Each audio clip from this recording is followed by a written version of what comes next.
I'm the oldest in the family, and when I was 19 years old, I stood shoulder to shoulder with my mother and father and brother and sister, all of our neighbors, all of our competitors, everybody that was there to celebrate our failure, and watch them auction off 25 years of our family's work.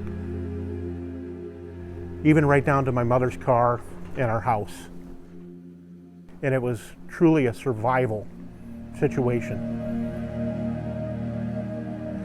I hadn't had that deep heartbreak, scared feeling so severely as I did the last March when COVID hit. It was really a scary moment that perhaps the last 37 years was deja vu. Here we go again. So I think in March of 2020, nobody really knew how bad this was going to be.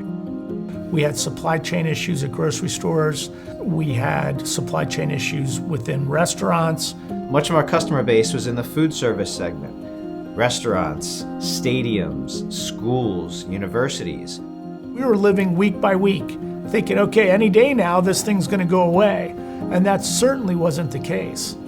Everybody's phone's going off. It was these text messages. Our governor shut down restaurants. And then it was real. To not take these actions today will cost lives. People will die if we do not make these decisions. And I don't know any other way of saying it. How long this order will be in effect, we don't frankly know.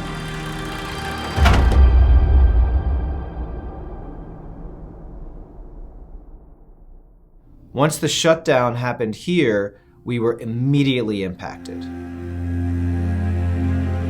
Some of our orders, if they either were placed, they were canceled, and we even had orders that had gone out to shipment that people were trying to cancel because they no longer could utilize our food products in their offerings. All of it was just shut down. The biggest thing that we saw was just uncertainty.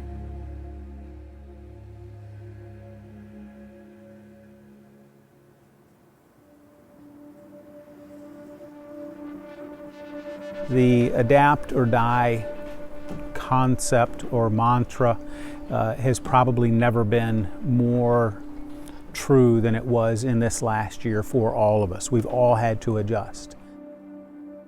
Taking that moment to stop everything and just pause allowed us to really rethink our business model. Somebody asked me to consider this our normal state of affair for 2 years. Assume this is going to be here for 2 years. What would you do differently today?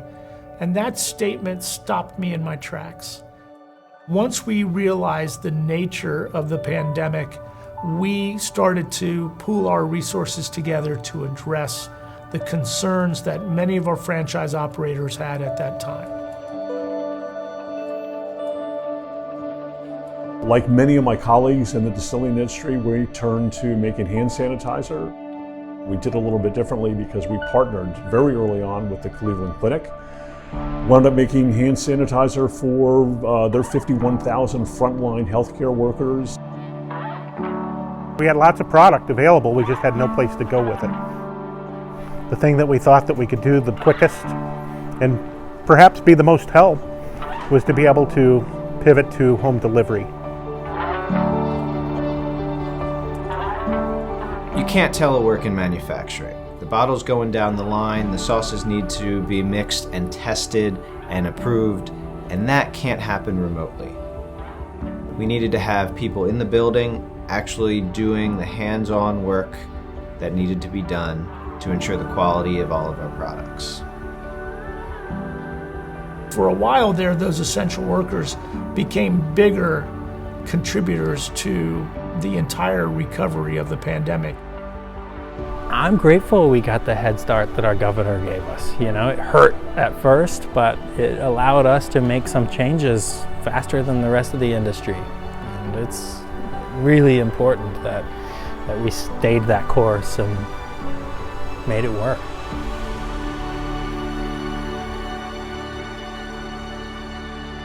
We said, look, we know that there's going to be a future, there's going to be an end to this, so we have to continue doing that so that we're ready as we come out of it and have the production capability that we need in the future. So we're still doing demo, we've been working with architects and engineers and everybody else as part of this process, and so one of the things we also did was not slow down.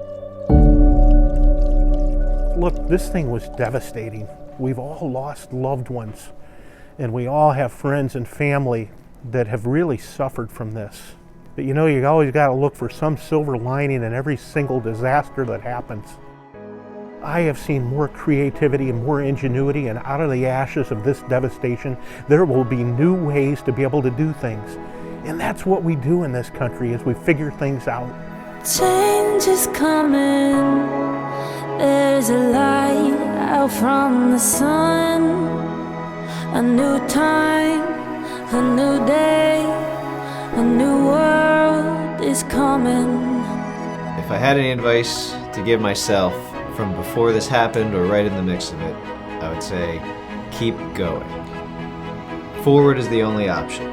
You could understand your pivot points and be flexible enough to be able to change with the market, because it will change, but keep going. We're making the world a better place, one person at a time. Making the world a better place, one day at a time. And it starts right now.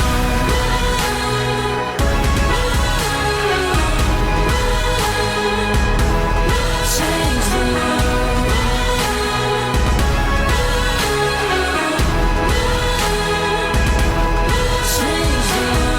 world. For a year, Ohioans have made sacrifices to save lives and keep our state moving forward.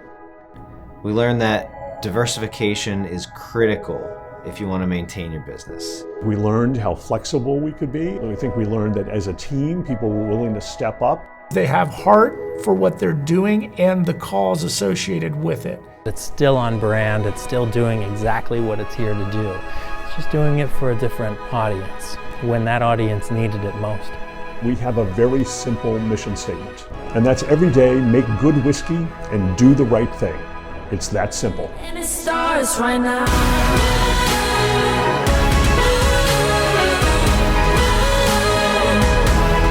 Change the world.